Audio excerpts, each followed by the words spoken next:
Those who want to wake up, wake up. Those who don't want to wake up, as they say, you can't wake someone up who is not asleep. Africans have to wake up.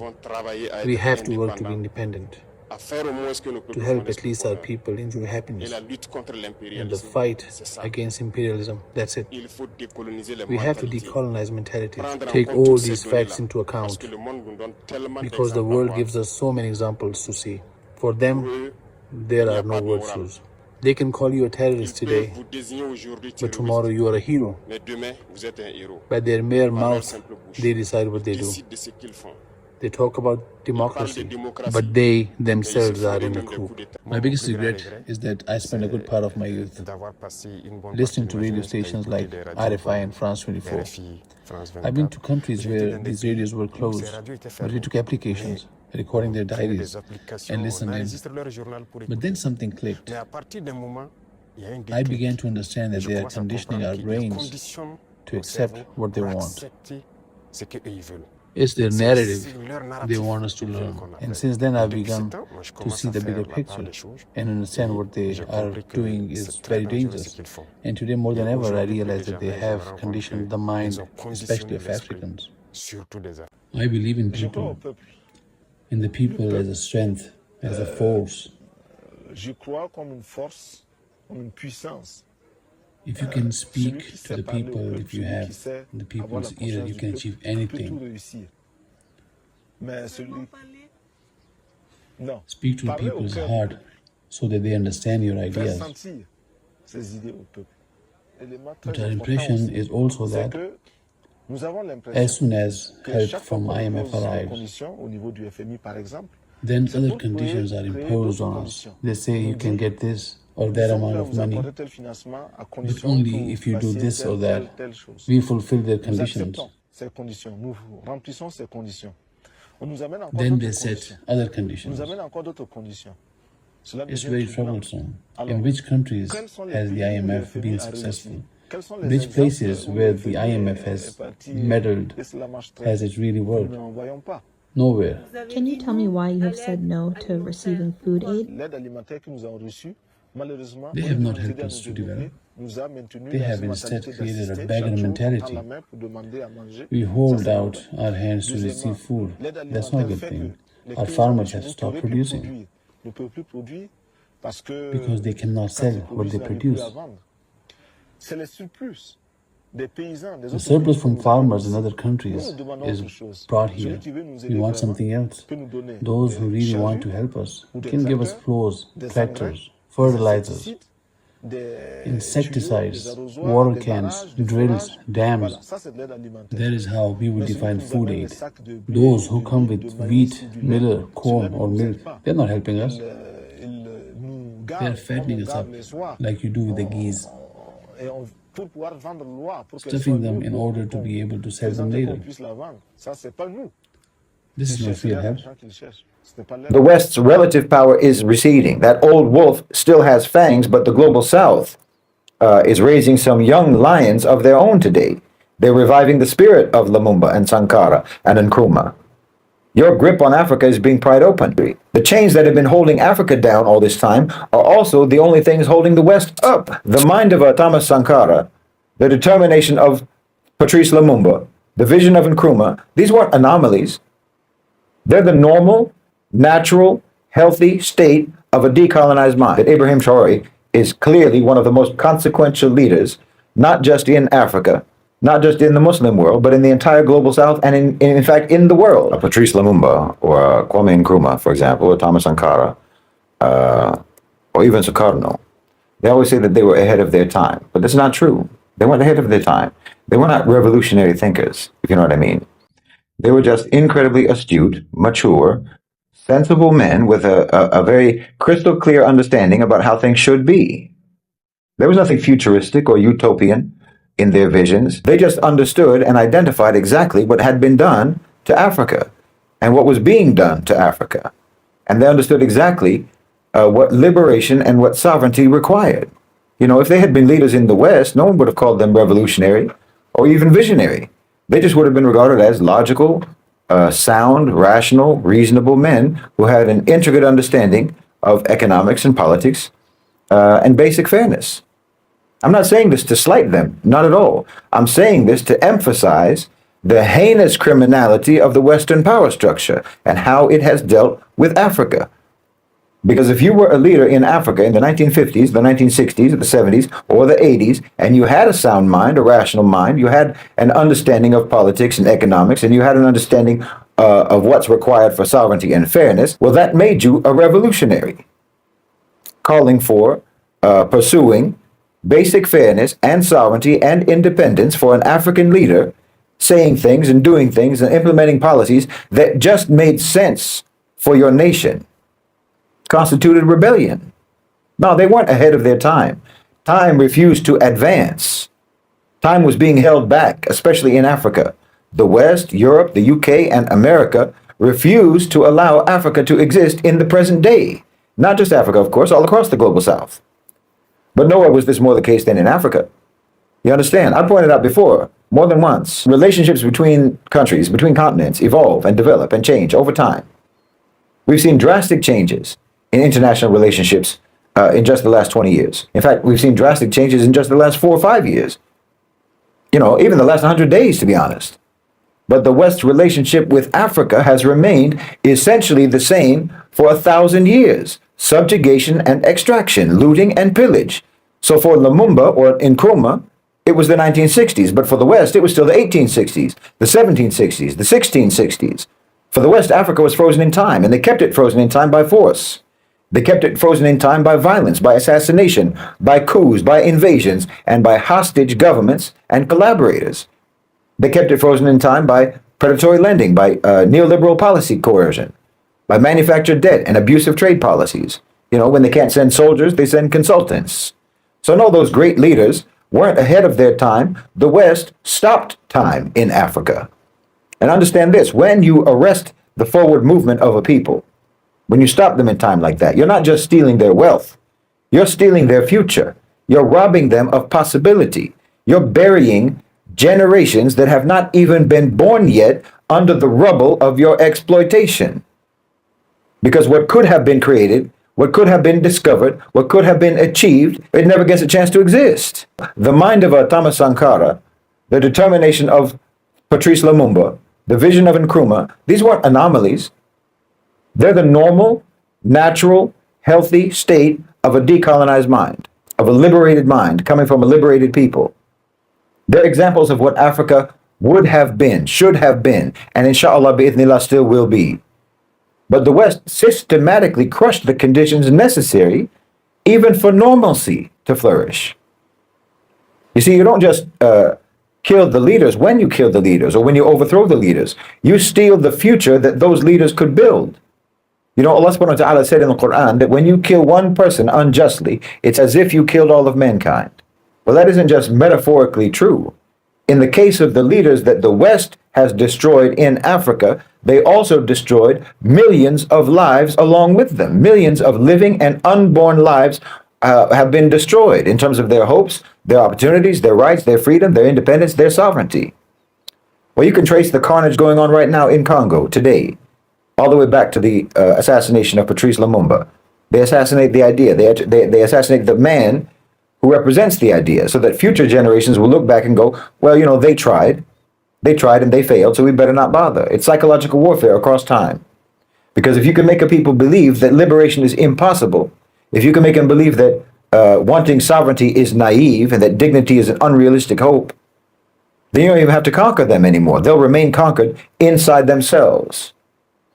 And please understand, when we talk about people like Sankara, Nkrumah, Lumumba, Sukarno, we're actually just talking about the natural state of a decolonized mind. We're not talking about something extraordinary. We're talking about what's supposed to be normal, not exceptional, normal.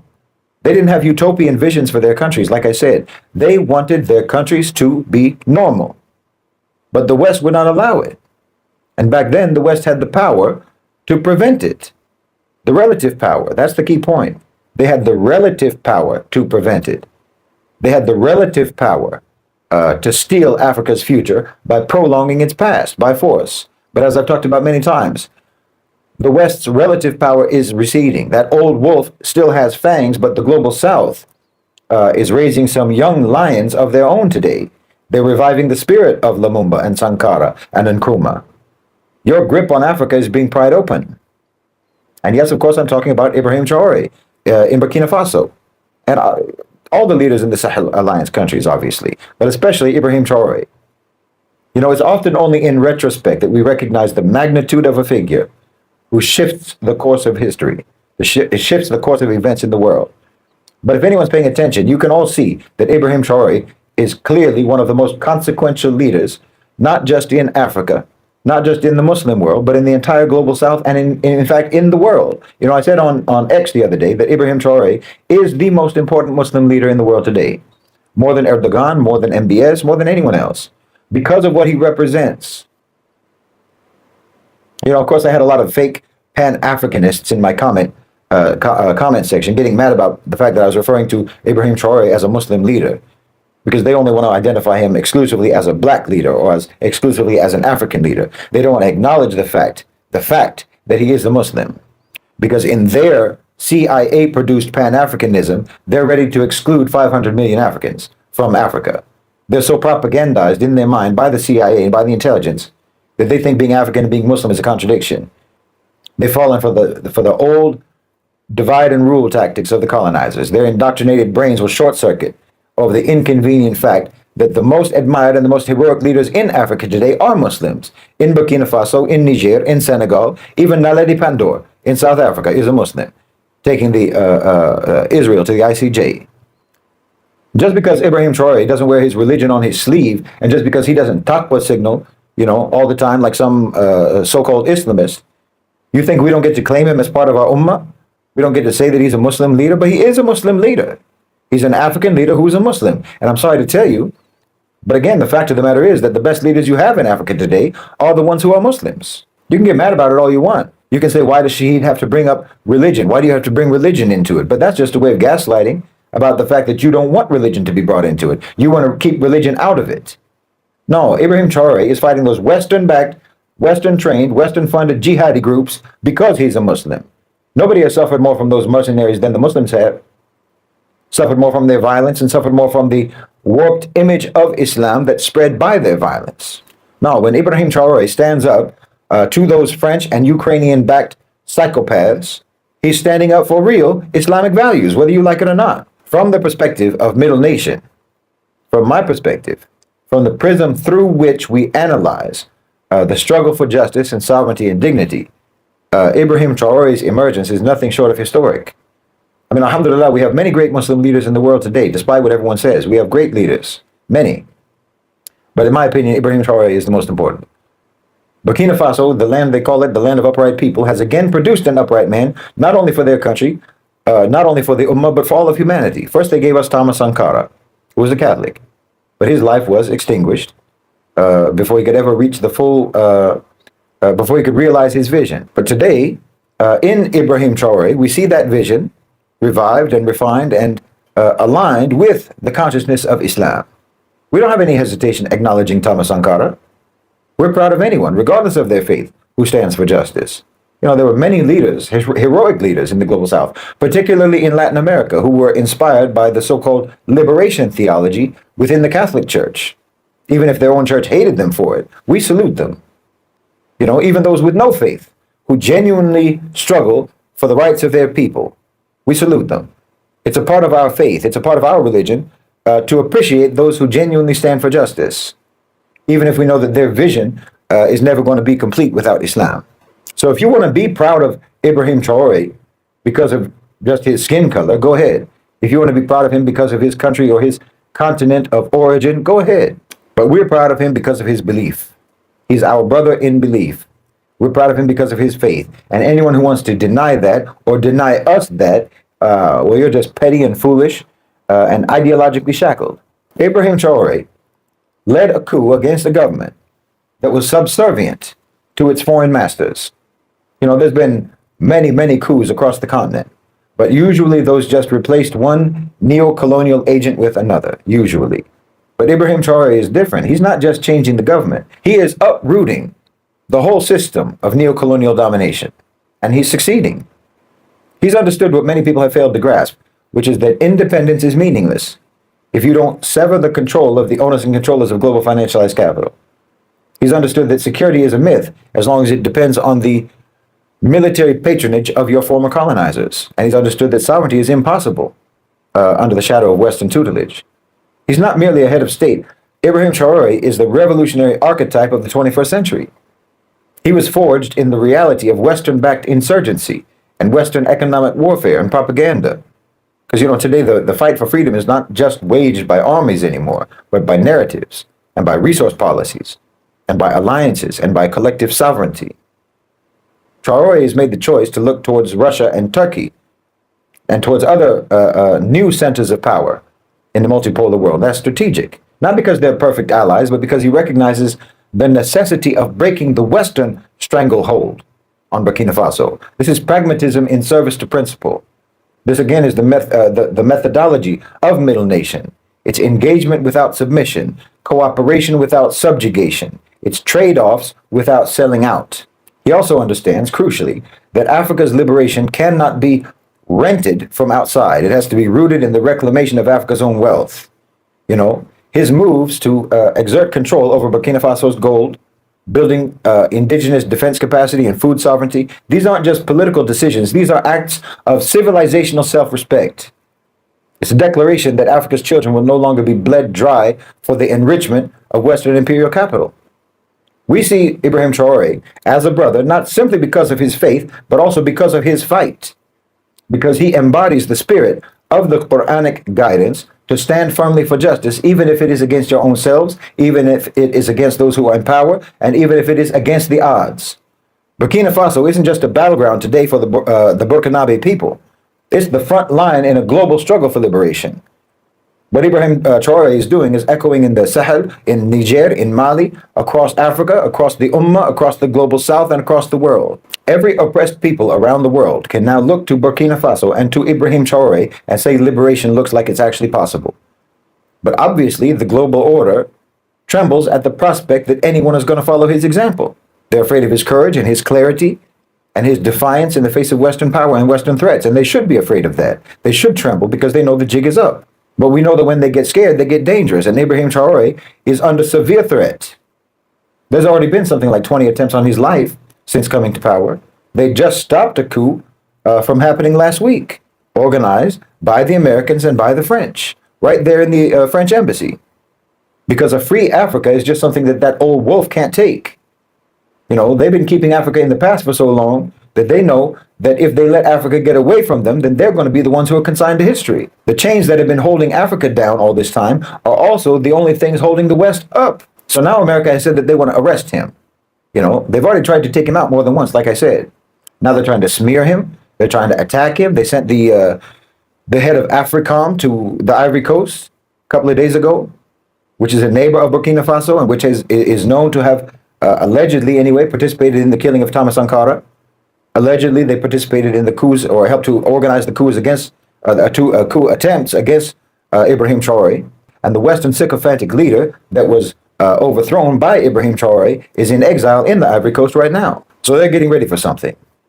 Understand, Ibrahim Traoré isn't just fighting insurgents and militants in the desert. No, every time he has to meet with some Western diplomat or politician or ambassador, he's fighting that same enemy.